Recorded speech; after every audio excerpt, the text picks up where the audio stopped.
هل هو النفروتك سيندروم يختلف عن الفشل الكلوي؟ هل هما حالتان مختلفتان؟ نعم، متلازمة التناثر الكلوي أو النفروتك سندروم هو مرض يخص تمام. الكلى. بالنسبة للعجز الكلوي هو درجة من مراحل مرحلة من مراحل عجز الكلى. عجز الكلى هو نهاية عمل الكلى بصورة غير طبيعية.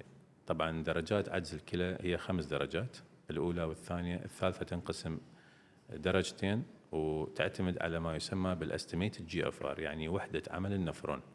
فكلما ضعفت وحدة عمل النفرون يتجه المريض باتجاه نحو الفشل الكلوي. فالفشل الكلوي هو نهاية عمل الكلى بصورة غير طبيعية، وممكن يأتي عن طريق أمراض جهازية أو عن طريق أمراض تخص الكلى نفسها. فممكن النفروتك سندروم بالنهاية يؤدي إلى فشل كلوي، لكن مو كل فشل كلوي هو نتيجة النفروتك سندروم.